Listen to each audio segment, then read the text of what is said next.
In this video, we are going to revise the grade 11 reduction formulae and also look at the cofunction reduction formulae, the reduction of negative angles and angles that are greater than 360 degrees. So, reduction formulae are used to reduce the trig ratio of any angle to the trig ratio of an acute angle. Okay, so if I have an acute angle, I am in the first quadrant. It is already an acute angle, so I don't do a reduction. Okay, if I have an angle that is between 90 and 180, that places me in the second quadrant, and I can write it in terms of 180 degrees minus an acute angle. That keeps me in the second quadrant. Okay, then I can reduce it to the acute angle. Okay, now from the cast diagram, we know that sine is the only trig function that is positive in the second quadrant.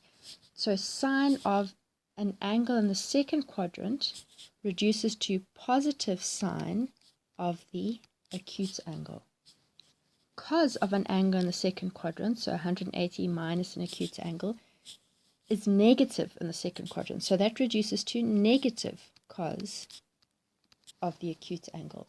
And the same for tan. Tan is negative in the second quadrant, so this reduces to negative tan theta. In the third quadrant, our angles lie between 180 and 270 degrees, and we can rewrite any angle in the third quadrant as 180 degrees plus an acute angle. Okay, so we have these three reductions here, and we know that tan is the only function that is positive in the third quadrant. So the tan of an angle in the third quadrant reduces to positive tan of the acute angle, and in the third quadrant the others reduce to negative sine acute angle and negative cos of the acute angle. In the fourth quadrant, cos is the only positive trig function. So, and fourth quadrant, the angles are from 270 to 360. So we can rewrite any angle in the fourth quadrant as 360 degrees minus an acute angle. Okay, now knowing that cos is the only positive function, we know that cos of an angle in the fourth quadrant reduces to positive cos of the acute angle.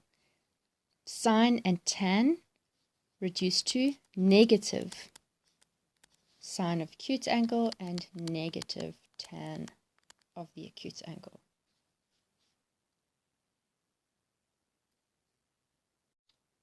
Applying these, okay, so you might be asked to simplify, and you are given expressions that involve many different types of reduction. Take one trig function at a time, apply the reduction, write big so you don't lose any information, and do it slowly and carefully. Okay, so I'm going to keep my fraction line, and I'm going to start with tan of 180 degrees plus theta. Now I'll ask myself, which quadrant am I in? 180 plus theta is in the third quadrant. Tan is positive in the third quadrant, so it reduces to positive tan of the acute angle. Right, times the next trig function. Sine of 360 degrees minus theta, that puts me in the fourth quadrant. Okay, so I always find the quadrant first, and then I determine from the cast diagram the sign of the trig function, and then I do the reduction. So then reduce. Okay, so it's in the fourth quadrant.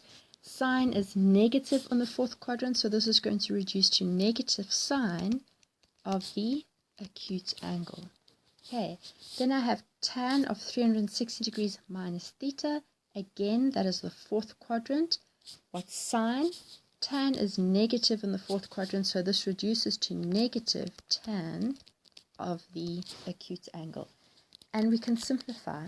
I have one term here, okay?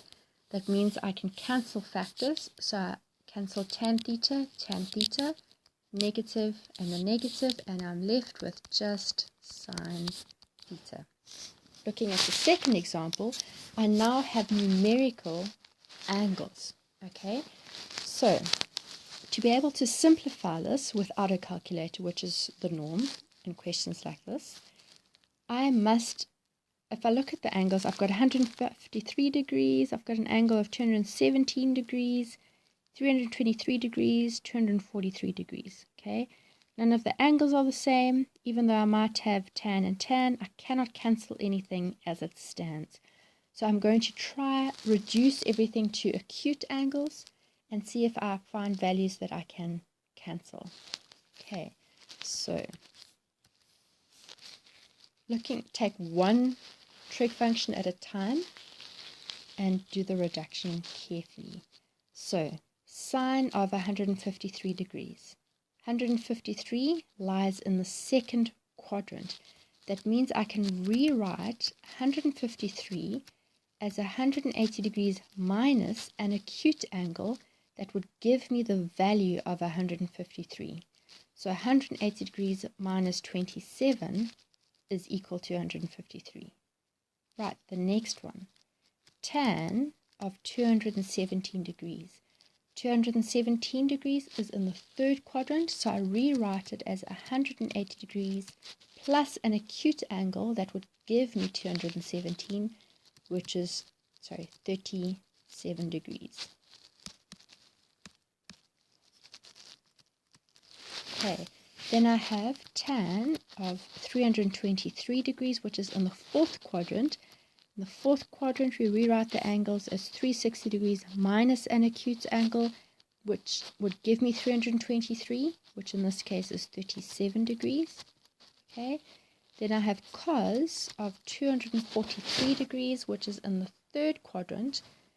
And in the third quadrant, I rewrite angles as 180 degrees plus an acute angle that would give me 243, which in this case is going to be 63 degrees. Okay, I then apply the reduction. So sine in the second quadrant is positive, so it reduces to positive sine the acute angle. Tan in the third quadrant is positive, so it reduces to tan the positive angle. Tan in the fourth quadrant is negative, so this reduces to negative tan of the acute angle. And then I have cos in the third quadrant, which is negative cos of the acute angle. Right, now this is one term, so that means I can cancel factors, and I can cancel tan 37, tan 37. I have a negative times a negative, so far I'm left with sine 27 degrees over cos 63 degrees. Okay, now I can continue with this if I know my cofunction reduction. Okay, so sine and cosine are cofunctions of each other, so I can rewrite one of them in terms of the other. Okay, so I could rewrite sine 27 degrees as 90 minus the angle that would give me 27, which happens to be 63. Okay, so let me just change my pen color here. While the angles still have the same value, I keep the trig function. Okay, as soon as I reduce it to the next value, reduce it to the acute angle, that's when I change it to its cofunction. So if I reduce this to 63, it's going to go to cos 63 degrees. The first quadrant, everything is positive.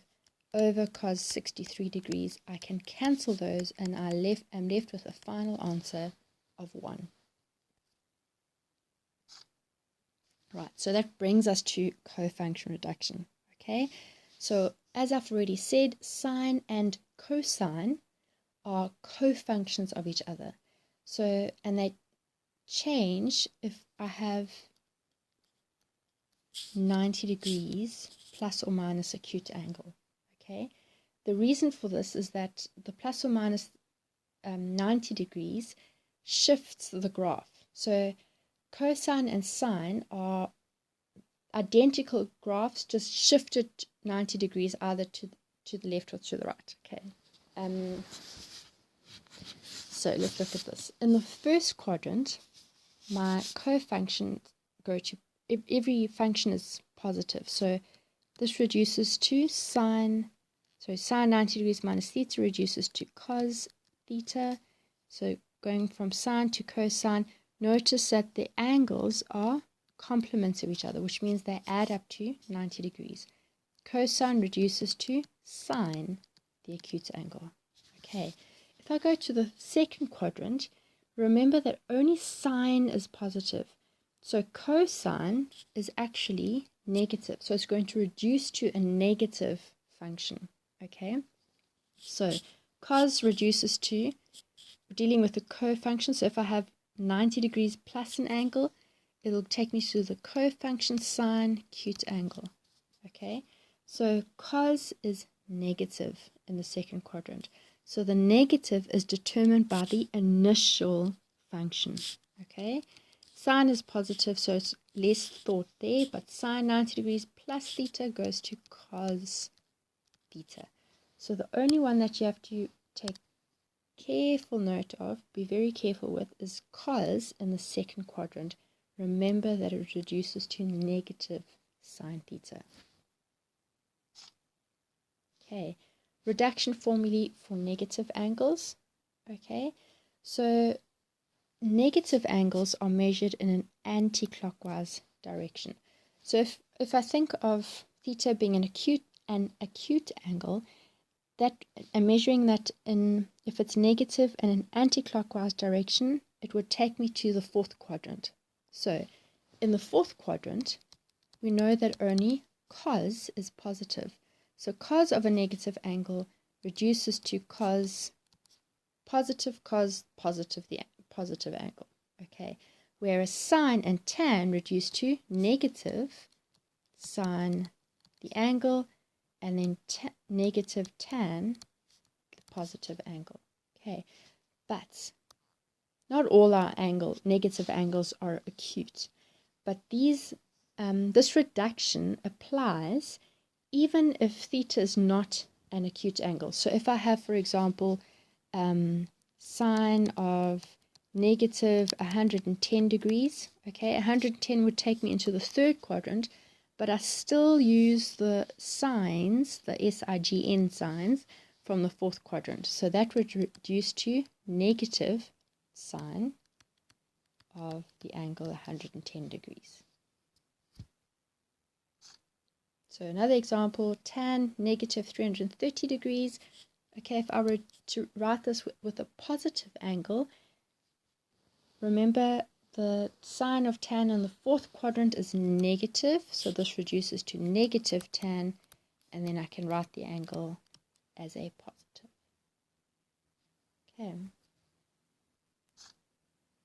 Right, a slightly more complex one. If I have sine of negative theta minus 180 degrees, so if I had to reduce this to a positive angle, I would have to first factorize out the negative. That gives me sine of negative, factorizing out that negative, theta plus 180 degrees. Okay, and then I just consider, let me just highlight this, theta plus 180 degrees as my angle. So I've got sine of a negative angle. And how do we deal with those? I consider in which quadrant I am. Okay, so negative angles we consider in the fourth quadrant where sine is negative. So it reduces to negative sine of the angle theta plus 180 degrees. Now, that gives me a positive angle, but I can actually continue with this. Okay, I can keep doing the reduction. Okay, sine of theta plus 180, that's the same as 180 plus theta, which is the third quadrant. So sine in the third quadrant is negative. So I'd have negative sine of the acute angle theta, and multiplying that, I have negative times a negative, which is a positive. So it takes me to positive sine theta. Right, angles of theta plus k times 360 degrees. This refers to angles that are bigger than 360 degrees. Okay, and so if I have, for example, 50 degrees, if I were to add 360 degrees, all I do is I go around a whole rotation around the origin, and I actually land up at that same line forming the angle. Okay, so that happens if I add 360 degrees. If I were to add another multiple of 360, I would again have a full revolution and end up at that same arm of the angle. So if I have a trig function of an angle greater than 360, they all reduce to the trig function of the acute angle. They are all positive. Okay, so if I have an angle greater than 360, let's look at an example. Okay, sine 510 degrees. I can consider this as sine 360 degrees plus what would give me 510? It's 150 degrees. That means I would have an angle of 150 degrees, okay, plus 360 is just a full revolution to that. So I can reduce this to sine 150 degrees, okay? And 150 is not an acute angle. So the instruction here said simplify to a function value of an acute angle. So I can actually continue, and 150 is in the second quadrant, so I can write the angle as 180 degrees minus the acute angle that would give me 150, which is 30. And sine of 180 degrees minus 30, second quadrant, sine is positive, it reduces to sine 30 degrees. And if I needed to, so it said a function value of an acute angle, so that's where we stop. But if I needed to evaluate this, I could use my special angles to find the value. So, talking about special angles, let's do an example where we use special angles. So, this example says evaluate the following without the use of a calculator. And if we look at it, we have cos 180 degrees, sine 225 degrees, cos 80 degrees, sine 170 degrees, tan 135 degrees. The angles are not the same. There's nothing we can cancel so far. So we have to use our reduction, and to evaluate means to find the value of, so we'll have to potentially use special angles. Okay, so let's do some reducing.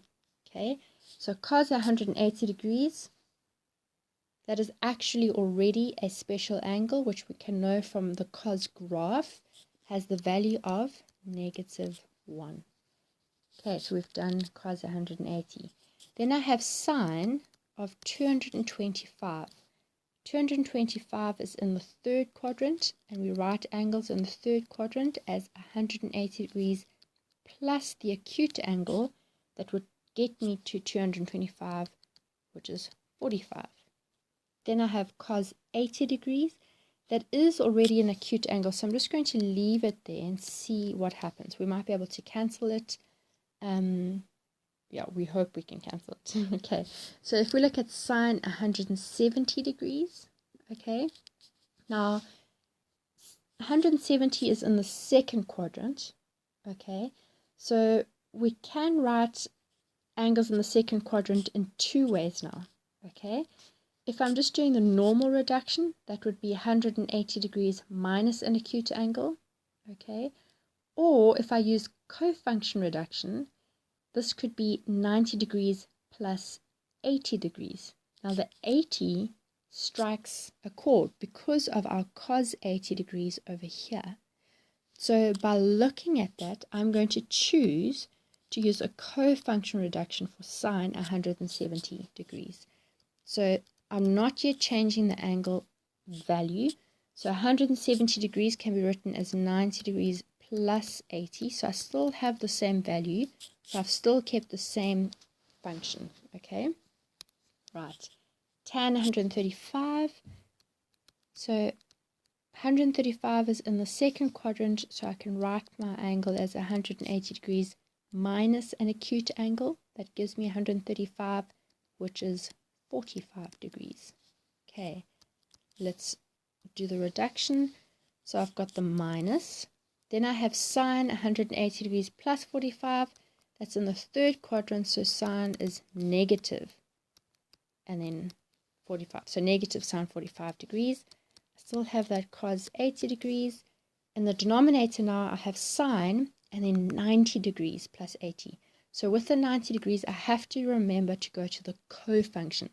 So sine in the second quadrant is positive. So it's going to go to positive cos 80 degrees, which is lovely because then I can cancel this. Okay, so tan 180 degrees minus 45. That's in the second quadrant. Tan is negative. So I've got negative tan, the acute angle, 45 degrees.